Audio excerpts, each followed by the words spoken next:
अच्छा, मेरी आवाज आ रही है सभी को? यस सर, आ रही है। ओके। चले जी। यहाँ पे।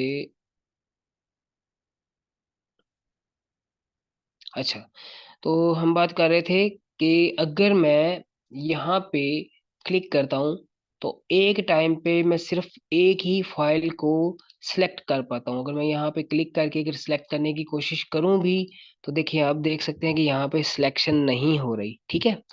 तो अगर मुझे सभी को एक ही टाइम पे सिलेक्ट करना है या मल्टीपल फाइल्स को सिलेक्ट करना है एक टाइम पे, तो उसके लिए हम यहाँ पे इस फील्ड के अंदर इसका जो एक एट्रीब्यूट है उसके अंदर हम लिखेंगे मल्टीपल। ठीक है जी। और मल्टीपल जो एट्रीब्यूट है इसकी कोई भी वैल्यू नहीं होती। अगर आप देना चाहें तो आपकी मर्जी पे डिपेंड करता है। ठीक है। अब मल्टीपल मैंने यहाँ पे कर दिया कंट्रोल एस करके। जब मैं यहाँ पे आके देखता हूँ, अब आप देखिएगा कि जब मैं इस पे क्लिक करता हूँ और यहाँ से मुझे मल्टीपल फाइल्स को सिलेक्ट करना है, आप अपने कीबोर्ड से कंट्रोल का बटन प्रेस करके मल्टीपल फाइल्स यहाँ पे आप देख सकते हैं कि मल्टीपल फाइल्स जो है वो सिलेक्ट हो रही हैं। तो हम मल्टीपल फाइल्स को सिलेक्ट करके अपने जब आप ओपन करेंगे तो यहाँ पे आपको लिखा हुआ नजर आएगा कि 5 फाइल्स आपकी सिलेक्ट हो चुकी हैं। तो अगर आपको किसी जगह पे मल्टीपल फाइल्स को अपलोड करवाना है यूजर से, तो आप उसके अंदर मल्टीपल का एट्रीब्यूट देंगे। और अगर आप मल्टीपल का एट्रीब्यूट नहीं देते तो एक टाइम पे सिर्फ एक ही फाइल आप अपलोड करवा सकते हैं। तो ये हो गया हमारे पास फाइल, और उसके अंदर जो मल्टीपल का ऑप्शन है ये।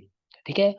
मल्टीपल फाइल अपलोड या ईमेल फील्ड में मल्टीपल वैल्यूज को अलाउ करने के लिए इसको यूज किया जाता है। इसकी एग्जांपल क्या है कि अगर हम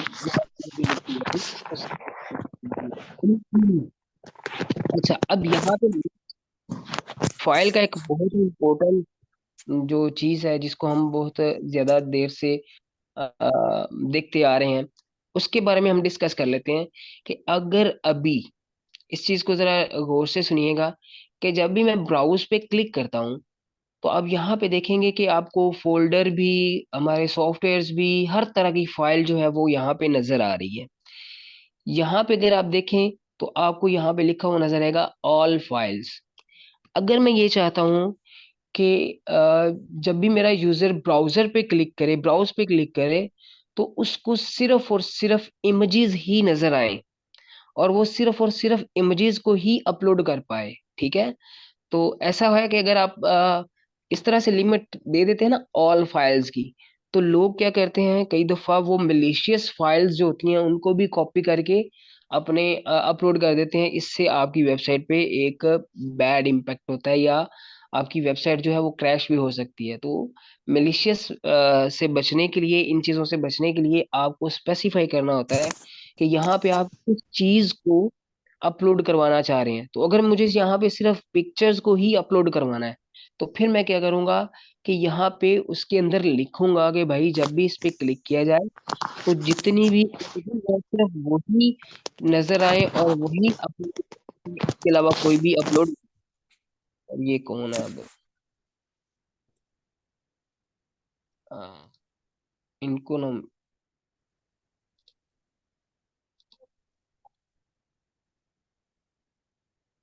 आपके। ठीक है जो ये। हम्म।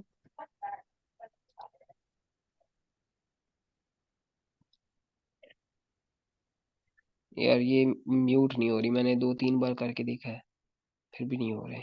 चले। ओके ठीक है, नो। अब हो गया म्यूट सही। ओके। अच्छा, तो अब मुझे यहाँ पे क्या करना है कि अगर मुझे अपनी मर्जी से सिर्फ इमेजेस को ही अपलोड करवाना है या इमेजेस को ही शो करवाना है, उसके लिए हम फिर यहाँ पे इस ऑप्शन को यूज करेंगे कि हम इसके अंदर एक एट्रीब्यूट लिखेंगे। इनपुट के अंदर एक एट्रीब्यूट लिखेंगे एक्सेप्ट का। ये जो एक्सेप्ट है इसका मतलब होता है कबूल करना। किस चीज को कबूल करे जी? इमेजेस को करे। अच्छा, इमेजेस कौन सी, उसके अंदर उसकी टाइप भी बताएंगे। इमेज करे जी पीएनजी, इमेज को कबूल करे। दूसरा, दूसरी इमेज कौन सी जी? जेपीजी फॉर्मेट की, यानी उसकी जो एक्सटेंशन है वो जेपीजी हो, उसको एक्सेप्ट कर रहे हैं। मैं चले इसको इसी को कॉपी कर लेता हूँ, और बल्कि इसके अंदर खुद से एक यही जो एक्सेप्ट का एट्रीब्यूट है इसको कॉपी कर लेते हैं। लिखने में जो टाइम है वो वेस्ट ना हो, कंट्रोल सी, और यहाँ पे आके हम कंट्रोल वी कर देते हैं, कंट्रोल एस करके। अब जब आप इसको ओपन करके देखेंगे तो आपका जो ब्राउजर है वो सिर्फ आपको इमेजेस ही एक्सेप्ट करवाएगा। देखिएगा जरा, इसको मैं क्लोज करता हूँ और इसको एक बार रिफ्रेश कर लेते हैं, और यहाँ पे ब्राउज पे क्लिक करता हूँ। तो अब आप यहाँ पे देख सकते हैं कि हमें इमेजेस शो हो रही हैं, ठीक है। फोल्डर्स तो शो हो रहे हैं, लेकिन फोल्डर्स के अंदर जो इमेजेस होंगी सिर्फ वही हमें नजर आएंगी। इसके अलावा कोई भी अलग से कोई चीज नजर नहीं आएगी। यहाँ पे देखें आप, पीएनजी फॉर्मेट है ये भी नजर आ रहा है, और जेपीजी फॉर्मेट है ये भी नजर आ रहा है। तो यहाँ पे आप देख सकते हैं कि यहाँ पे जब पहले हमने देखा था तो यहाँ पे लिखा होता ऑल टाइप, ठीक है। अगर मैं यहाँ पे क्लिक करता हूँ तो सारी नजर आ रही हैं जो जो भी हमने यहाँ पे की है। लेकिन अगर मुझे सिर्फ और सिर्फ ऑल स्पॉटेड जो इमेजेस हैं वो करवानी है, तो मुझे यहाँ पे जो मैंने अभी आपको बताया कि हमें एक्सेप्ट जो है वो यहाँ पे ये करवाना है। तो इस तरह से आप जो है एक्सेप्ट एट्रीब्यूट को यूज करके अपनी मर्जी की अपनी मर्जी का जो डाटा है वो शो भी करवा सकते हैं, उसको अपलोड भी करवा सकते हैं। ठीक है जी, ये हो गया हमारे पास एक्सेप्ट का एट्रीब्यूट। अच्छा, यहाँ तक हमने जो इनपुट की जो फील्ड है उसके जो इनपुट टाइप, इनपुट का जो एलिमेंट है उसके अंदर जो टाइप का एट्रीब्यूट था उसकी उसके जो वैल्यूज हैं उनके बारे में अभी तक हमने डिस्कस की है, ठीक है। याद रखें कि अभी हम सिर्फ फॉर्म के अंदर इनपुट के बारे में बात कर रहे थे, और इनपुट के अंदर भी उसके एक एट्रीब्यूट टाइप के बारे में हम डिस्कस कर रहे थे, ठीक है। और टाइप के साथ कौन कौन से मजीद एट्रीब्यूट्स यूज होते हैं, जैसे कि एक्सेप्ट यूज होता है, इसके बारे में भी हम डिस्कस कर चुके हैं। इसी तरह अगर हमने मल्टीपल को यूज करना है तो मल्टीपल भी हमने डिस्कस कर लिया, मल्टीपल को किस तरह से यूज करते हैं। उसके बाद एक और यहाँ पे इसका एक एट्रीब्यूट है जिसको हम बोलते हैं ऑटो कंप्लीट। अच्छा, ऑटो कंप्लीट का काम क्या होता है कि कई दफा जब हम फील्ड्स के अंदर कुछ लिख रहे होते हैं तो हमें उसको वो शो करवाता है कि ये चीज आप लिखना चाह रहे हैं, तो हम टैब का बटन या इंटर का बटन प्रेस करते हैं तो वो ऑटोमेटिकली उसको टाइप कर देता है, लिख देता है। तो ऐसा अगर इसको ऑन करवाना हो तो हम ये करवा सकते हैं, ठीक है। यहाँ पे जैसे अगर मैं लिखता हूँ MUHAMAD मोहम्मद, और इसको मैं एक बार सबमिट कर लेता हूँ। यहाँ पे, ये यहाँ पे देखें, अभी यहाँ पे जो हमने यहाँ पे रिस्ट्रिक्शन लगाई थी ना कि यहाँ पे आप 18 से जो कम या ज्यादा, 18 से कम वैल्यू नहीं दे सकते। तो जब मैंने सबमिट का बटन प्रेस किया तो यहाँ पे इसने एरर दे दिया कि अभी ये सबमिट नहीं हो सकता। क्यों? नीचे एक हमें टूल टिप दिखा रहा है, please select a value that is no less than 18।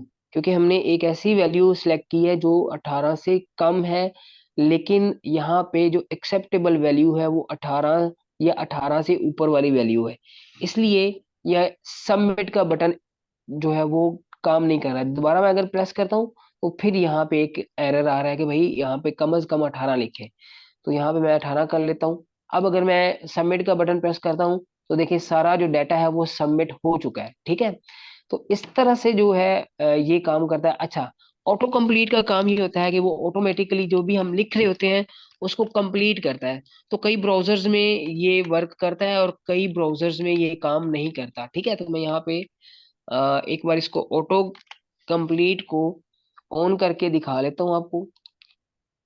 यहाँ पे हम कहते हैं किस फील्ड में लगाना था, नेम के अंदर लगा देते हैं। यहाँ पे लिखते हैं auto complete space auto complete, और यहाँ पे मैं कर देता हूँ ऑन। इसकी दो ही वैल्यूज होती हैं, या तो आप ऑफ कर सकते हैं या फिर इसको ऑन कर सकते हैं। कंट्रोल एस करके जब मैं यहाँ पे आके ब्राउजर में रिफ्रेश करता हूँ तो ये क्या करेगा कि ऑटोमेटिकली हमारी जो टेक्स्ट है उसको कंप्लीट करने की कोशिश करेगा, अगर तो ये नहीं, बल्कि यहाँ पे ये काम नहीं कर रहा, क्योंकि ये हम सर्वर पे इसको यूज कर रहे हैं। यहाँ पे आप देख सकते हैं कि लाइव सर्वर पे काम कर रहे हैं, तो इसमें ये कैशे मेमोरी को सेव नहीं रखता, तो इस वजह से ये यहाँ पे काम नहीं करेगा। लेकिन हम इंशाल्लाह इसको जब दूसरी तरह से, यानी ब्राउजर के ऊपर डायरेक्ट वेबसाइट बनाकर देखेंगे, तो वहां पे मैं इन चीजों को भी आपको कवर करवाऊंगा।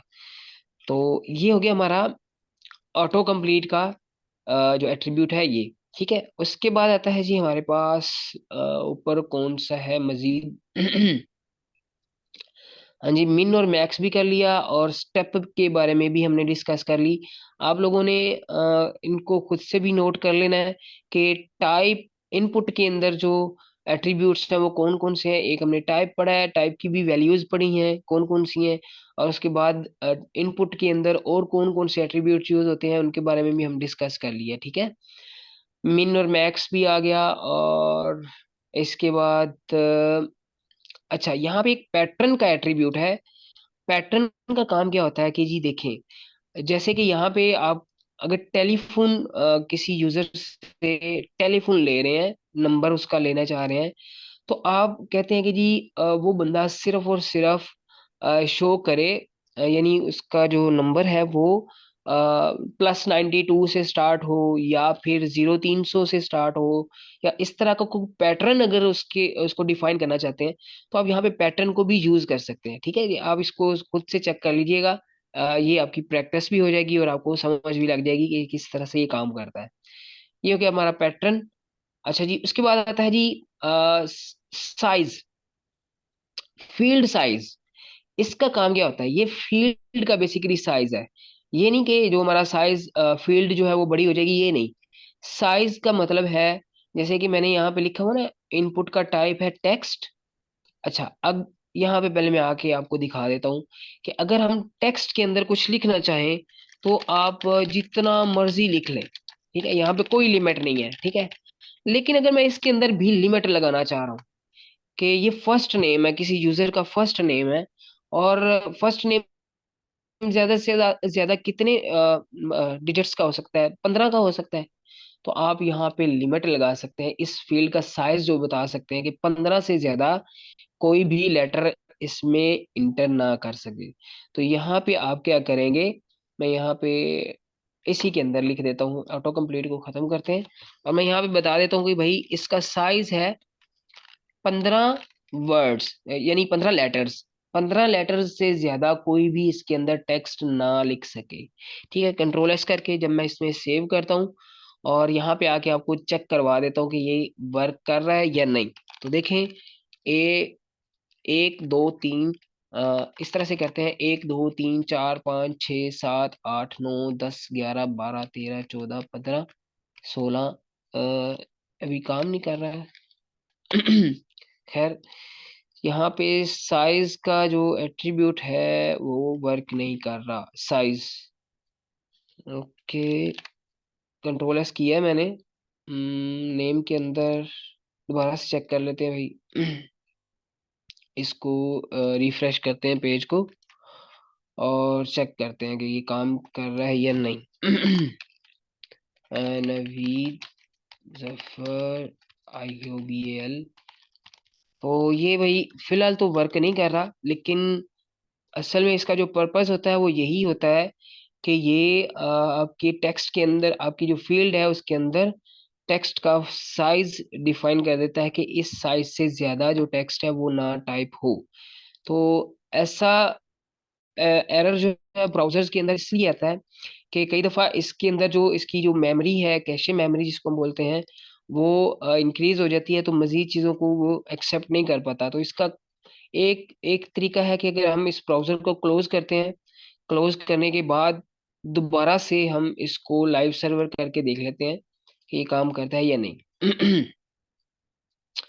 तो अभी देख लेते हैं कि ये काम कर रहा है या नहीं। आई थिंक सो कि ये वर्क करेगा।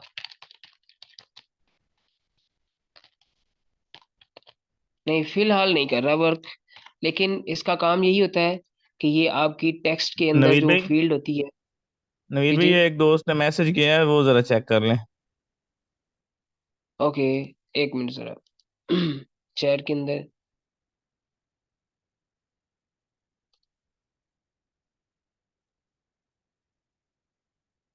ओके ओके ओके, ये मैक्स लेंथ है, ठीक है, ये मैक्स लेंथ काम करता है इस तरह से। हाँ बिल्कुल ठीक कह रहे हैं। हसनैन राय ने बताया कि ये भाई मैक्स लेंथ के थ्रू होता है, बिल्कुल सही कह रहे हैं भाई आप, कि मैक्स लेंथ जो है इसके अंदर हम देना चाहते हैं कि जी इसके अंदर इतनी लेंथ होती है। तो बिल्कुल ठीक आपने बताया भाई। यहाँ पे साइज नहीं, यहाँ पे आएगा मैक्स लेंथ। चलो मैं यहाँ पे लिख देता हूँ मैक्स लेंथ, कि इसके अंदर मुझे 15 जो नंबर डिजिट है वो देने हैं। तो अब यहाँ पे आपको जो है वो नजर आएगा, यहाँ पे देख लेते हैं। अ, हाँ, ये मैक्स लेंथ काम करता है। यहाँ पे देखिए कि 15 टाइप हुए हैं, स्पेस भी इसमें काउंट होगी। तो ये मैक्स लेंथ के थ्रू होता है, बिल्कुल ठीक बताया भाई। ओके, तो साइज के बारे में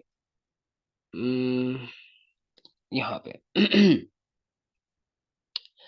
इनपुट फील्ड की विड्थ को कैरेक्टर्स के हिसाब से सेट करने के लिए ओके, इसका काम ये होता है कि जितने हम कैरेक्टर्स लिखते हैं ये उस हिसाब से फील्ड जो है इसकी आई थिंक सो के इंक्रीज होती है। तो खैर इसको हम बाद में भी डिस्कस कर सकते हैं। खैर यहाँ पे मैक्स लेंथ आ गई, ये मैक्स लेंथ है हमारा, ठीक है। शॉर्ट टेक्स्ट, और ये है साइज्ड फील्ड। तो फील्ड की जो साइज है वो सेट करने के लिए आई थिंक सो के साइज यूज होता है, ठीक है जी। ओके जी, यहाँ तक हमने कर लिया मुकम्मल। इनपुट की जो अंदर टाइप है उसकी तमाम वैल्यूज को हमने डिस्कस किया। और अच्छा, उसके बाद आता है जी एक वैल्यू है, एक एट्रीब्यूट है जिसको हम बोलते हैं वैल्यू। और इसके अंदर हम लिखेंगे रीड ओनली, और रीड ओनली एक एट्रीब्यूट है ये, सॉरी ये एट्रीब्यूट है। तो अगर हम रीड ओनली करते हैं तो इस टेक्स्ट के अंदर हम कोई भी, यानी इस फील्ड के अंदर कुछ भी हम लिख नहीं सकते, सिर्फ हम पढ़ सकते हैं। चले मैं यहाँ पे आपको करके दिखाता हूँ कि अगर मुझे इस टेक्स्ट के अंदर मैं लिख देता हूँ read only, READ, read only, control S करते हैं, और यहाँ पे अगर आप आके चेक करते हैं ये वाला, तो यहाँ पे आप कुछ भी टाइप नहीं कर सकते। यहाँ पे सिर्फ आप जो भी लिखा होगा उसको रीड कर सकते हैं। और लिखते किससे हैं कि अगर टेक्स्ट के अंदर मुझे इस फील्ड के अंदर कुछ लिखवाना भी है तो हम यहाँ पे एक एट्रीब्यूट यूज करते हैं जिसको हम बोलते हैं प्लेस होल्डर। तो प्लेस होल्डर के अंदर आप जो कुछ भी लिखेंगे वो उस फील्ड के अंदर शो होगा। जैसे कि अगर हमें यूजर को ये बताना है कि इस फील्ड के अंदर बेसिकली आपने लिखना क्या है, तो आप प्लेस होल्डर के अंदर उस टेक्स्ट को लिख सकते हैं। तो मैं यहाँ पे लिख देता हूँ inter your name, control S, और यहाँ पे लिख देते हैं, कंट्रोल एस करते हैं। और यहाँ पे आके अगर आप देखेंगे तो यहाँ पे एक हल्के से कलर में आपको लिखा हुआ नजर आएगा इंटर योर नेम हेयर। तो अगर मैं इसमें कुछ लिखने की कोशिश करूंगा तो मैं लिख नहीं सकूंगा। देखिए मैं एक बटन प्रेस कर रहा हूँ लेकिन लिख नहीं रहा, क्यों? क्योंकि इसके अंदर जो अभी हमने सिर्फ रीड ओनली किया हुआ है कि ये सिर्फ इसको पढ़ेगा, यानी ये सिर्फ पढ़ सकता है, इसको इसके अंदर टेक्स्ट नहीं लिख सकता। तो आप रीड ओनली अगर खत्म कर देंगे तो फिर आप इसके अंदर कुछ लिख भी सकते हैं। और एक चीज और भी मैं बता देता हूँ कि जितने भी इनपुट टाइप्स होते हैं उनके अंदर आप लोगों ने प्लेस होल्डर लाजमी लगाना है।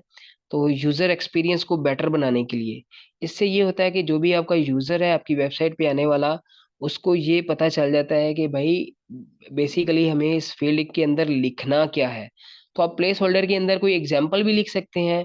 जैसे कि मैंने लिखा जी इंटर योर नेम, और आगे EX लिख के आप उसका कोई भी एग्जाम्पल नेम, कोई भी एक सैंपल के तौर पे आप लिख सकते हैं, ठीक है। तो इससे यूजर को जो आपका फॉर्म है उसको रीड करने में, उस पे काम करने में आसानी होती है। और वो एग्जैक्ट जो डाटा है जो आप उनसे लेना चाह रहे हैं वो आपको प्रोवाइड कर देता है, ठीक है।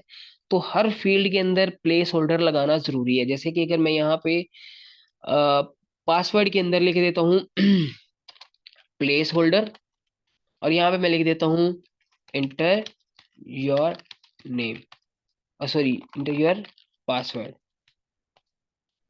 कंट्रोल एस करके इसको जब हम चेक करेंगे, आप देख सकते हैं कि यहाँ पे आ, ये हानिरा, यहाँ पे आप देख सकते हैं कि इसको खाली कर दिया। यहाँ पे आ रहा है इंटर योर नेम है, यहाँ पे आ रहा है इंटर योर पासवर्ड।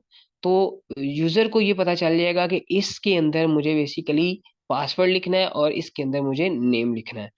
तो यूजर एक्सपीरियंस को बेटर बनाने के लिए इन चीजों को आपको ध्यान रखना है कि हर फील्ड के अंदर आपका प्लेस होल्डर लाजमी होना चाहिए। ठीक है जी, ये था हमारा प्लेस होल्डर। इसके बारे में भी आप लोगों ने डिस्कस करना है, एक दूसरे के साथ डिस्कस कर लीजिएगा और इसकी प्रैक्टिस भी कीजिएगा। अच्छा, एक है जी डिसेबल्ड। एक एट्रीब्यूट यूज होता है कि इसको हम बोलते हैं डिसेबल्ड। ये भी आप समझ लें कि रीड ओनली की जैसे ही वर्क करता है कि ये डिसेबल हो जाता है, इसके अंदर आप कुछ भी लिख नहीं सकते। नजर आ रहा होता है लेकिन इसके अंदर कुछ लिख नहीं सकते। चले मैं आपको यहाँ पे करके दिखा देता हूँ कि अगर मुझे कौन सा था, नंबर वाला, इसमें हम लिख लेते हैं, इसको कर देते हैं आरजी तौर पर डिसेबल्ड। कंट्रोल एस करते हैं और यहाँ पे आके अगर आप चेक करते हैं तो ये वाली जो फील्ड है आपको नजर तो आ रही है मध्यम सी, लेकिन ये एडिटेबल नहीं है, ना ही आप इसके अंदर कुछ लिख सकते हैं। तो ऐसा उस वक्त करते हैं, मैं आपको एक छोटी सी एग्जांपल देता हूँ कि कई दफा हमने किसी यूजर से उसका जो नेम है, या ये कह लें कि उसका कोई जैसे शिनाख्ती कार्ड है, कि वो एक ही टाइम पे लेना है, कलेक्ट करना है।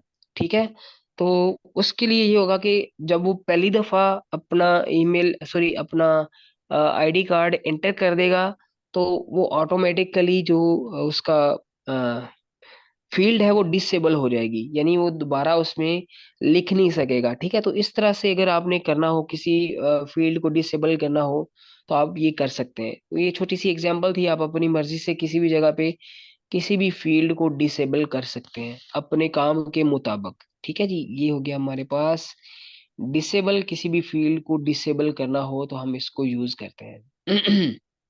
अच्छा, उसके बाद आता है रिक्वायर्ड। ये बड़ी इंपॉर्टेंट है जी, हमारे पास एट्रीब्यूट है और इसका भी कोई भी वैल्यू नहीं होती। डिसेबल की भी कोई वैल्यू नहीं है, रीड ओनली की भी कोई वैल्यू नहीं है।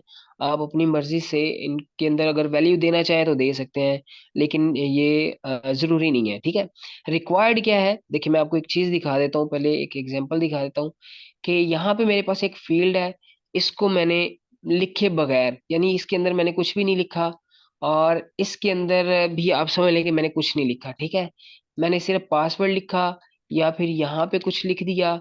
और ये जो हमारी डिसेबल्ड है इसको मैं खत्म कर देता हूँ, कंट्रोल एस करके चेक कर लेते हैं दोबारा। यहाँ पे मैं इस फील्ड को खाली रखता हूँ, इसके अंदर भी मैं कुछ नहीं लिखता और यहाँ पे मैं कुछ लिख लेता हूँ। इसी तरह इसके अंदर भी मैं कोई वैल्यू दे देता हूँ, जैसे कि 10 कर लेते हैं, इसके अंदर भी कोई वैल्यू दे देते हैं 10, और फोन नंबर भी कोई लिख देते हैं वगैरह वगैरह।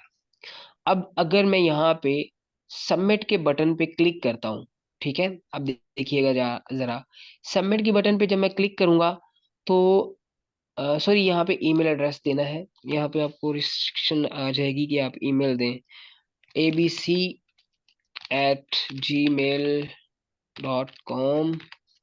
अच्छा, मैं सबमिट का बटन प्रेस करता हूँ। यहाँ पे यार 18 कह रहा है, क्या हो गया है? ये भी एक प्रॉब्लम है, 18। ओके, अब मैं सबमिट का बटन प्रेस करता हूँ तो जिन फील्ड्स के अंदर कुछ नहीं लिखा था वो खाली फील्ड्स ही हमारे फॉर्म के अंदर सबमिट हो चुकी हैं। तो मैं ये चाहता हूँ कि जो रिक्वायर्ड चीजें हैं, जैसे कि यूजर का नेम लाजमी होता है, उसका पासवर्ड भी लाजमी होता है। अब कोई बंदा नेम और पासवर्ड लिख के बगैर अगर सबमिट कर दे तो सबमिट हो गया, तो ये तो एक गलत सी चीज है। ठीक है, तो हमें क्या करना है कि इन चीजों इन फील्ड्स को, मैं चाहता हूँ कि यूजर जो है वो इन फील्ड्स को फिल किए बगैर सबमिट ना कर सके। तो हम इन फील्ड्स के अंदर क्या करेंगे, रिक्वायर्ड का एट्रीब्यूट यूज करेंगे। जैसे कि ये हमारे पास नेम की फील्ड है, तो यहाँ पे मैं लिख देता हूँ रिक्वायर्ड। यहाँ पे मैं लिख देता हूँ REQUIRED, रिक्वायर्ड। कंट्रोल एस करके सेव करते हैं। इसी तरह पासवर्ड के अंदर भी मैं रिक्वायर्ड कर देता हूँ। इसका कोई खास प्लेस नहीं होती, किसी भी जगह पे आप इसको लिख सकते हैं, जरूरी नहीं है कि ये टाइप के बाद ही लिखा जाता है, आप एंड पे भी इसको लिख सकते हैं। इसी तरह ईमेल के अंदर पहले से ही लगी होती है, ईमेल लगाएंगे कोई भी। और इसी तरह टेलीफोन के अंदर है। अच्छा जी, इस तरह से कंट्रोल एस करके मैं अगर चेक करता हूँ, आप देखिएगा जरा, कि अगर मैं एक फील्ड खाली छोड़ता हूँ, जैसे कि मैंने ये खाली छोड़ दी और इसके अंदर मैंने पासवर्ड लिख दिया, इसके अंदर मैं कोई भी टेक्स्ट लिख देता हूँ, जैसे abc@gmail.com, और इसके अंदर मैं वैल्यू दे देता हूँ, इसके अंदर कोई भी वैल्यू लिख देते हैं, इसके अंदर नंबर लिख देते हैं कोई भी, सॉरी नंबर लिखते हैं। अब अगर मैं सबमिट का बटन प्रेस करता हूँ, देखिए इस फील्ड के अंदर मैंने रिक्वायर्ड लिखा हुआ है। अगर मैं सबमिट का बटन प्रेस करता हूँ, तो यहाँ पे हमारे पास एक एरर आएगा, जिसका काम ये होता है कि वो आगे बढ़ने नहीं देता। वो कहता है कि भाई यहाँ पे आपको जो नेम है वो लाजमी लिखना है, ठीक है। तो यहाँ पे आपने अपना नेम लिखना है, तभी आप आगे बढ़ सकते हैं। मैं इस तरह से करता हूँ यहाँ पे, क्योंकि वो जो सेव्ड पासवर्ड है वो हमें शो करवा रहा है, तो मैं यहाँ पे आपको ये चीज लगा के देता हूँ, जो फोन नंबर है इसके अंदर। तो किधर गया हमारा फोन नंबर, टेलीफोन वाला किधर गया? टेलीफोन किधर गया भाई? ये आ गया। इसको मैं करता हूँ जी, रिक्वायर्ड है ये, लाजमी है, REQUIRED, रिक्वायर्ड। कंट्रोल एस करके इसको सेव करते हैं और इसमें आके चेक करते हैं, डाटा हमारा लिखा हुआ है। अगर मैं इस फील्ड को खाली छोड़ूं, खाली छोड़ के इसके अंदर मैं सबमिट करने की कोशिश करूं, तो यहाँ पे आपको एक एरर मिलेगा, देखिए लिखा हुआ नजर आ रहा है, please fill out this field. तो इस फील्ड को फिल करना लाजमी होता है, ये चीज याद रखिएगा, कि जिसके अंदर हमने रिक्वायर्ड लिख दिया उसको फिल करना जरूरी है। चले, ये इसके अंदर कोई भी टेक्स्ट लिख देते हैं और इसको सबमिट करते हैं, तब ये सबमिट हो जाएगा। तो ये था जी हमारे पास रिक्वायर्ड, डिसेबल्ड और बाकी जितने भी हमने कर लिए हैं। ये प्लेस होल्डर भी हमारा हो गया। और इसके बाद क्या रहता है जी, ठीक है, नहीं जी, ये था हमारे पास मुकम्मल इनपुट के अंदर जितने भी एट्रीब्यूट्स यूज होते हैं, इनपुट के जो टाइप का एट्रीब्यूट है उसके अंदर कौन कौन सी वैल्यूज यूज होती हैं, इनको मैंने आपको तफसील से बता दिया। अब आप लोगों ने इसको नोट करना है अपने हिसाब से, और इस ये जो हमारे पास फाइल है इसको मैं सही से सेट करके आप लोगों को सेंड कर दूंगा। आप लोगों ने इसको देख लेना, पढ़ लेना, और इनके जो MCQs हैं वो भी मैं आप लोगों को सेंड कर दूंगा, उनको भी आपने रीड करना है लाजमी। अच्छा जी, ये थी हमारी आज की क्लास। और फॉर्म के अंदर अभी हमने सिर्फ और सिर्फ एक एलिमेंट पढ़ा है जिसका नाम है इनपुट, ठीक है जी। अभी फॉर्म के अंदर और भी एलिमेंट्स हैं, जैसे कि टेक्स्ट एरिया है, बटन है, सिलेक्ट है, ऑप्शन है, लेबल है, फील्ड सेट है, लेजेंड है, ठीक है, डिटेल लिस्ट है, आउटपुट है। तो इन इन सभी को अभी हमने करना है। तो अब मैंने आपको बताया था कि ये जो टॉपिक है काफी लेंथी है, तो ये एक क्लास के अंदर कवर होने वाला नहीं है। एक क्लास के अंदर हमने सिर्फ और सिर्फ इसका एक जो एट्रीब्यूट है उसको हमने डिस्कस किया है, इसकी एक एलिमेंट के बारे में बात की है, ठीक है जी। उम्मीद है कि आप लोगों को सही तरीके से इसकी समझ लग गई होगी। अगर किसी का कोई क्वेश्चन है तो वो काइंडली मुझसे अभी पूछ सकते हैं।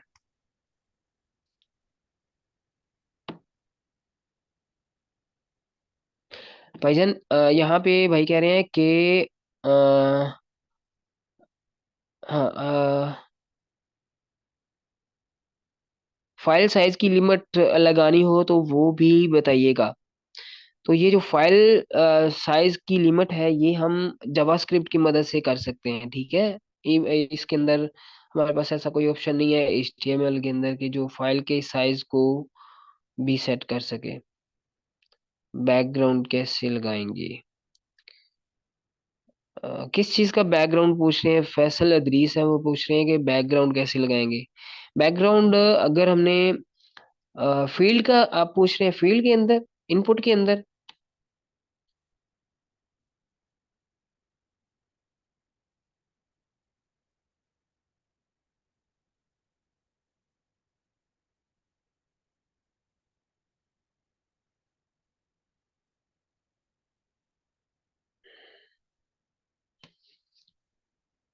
ओके, ये कह रहे हैं कि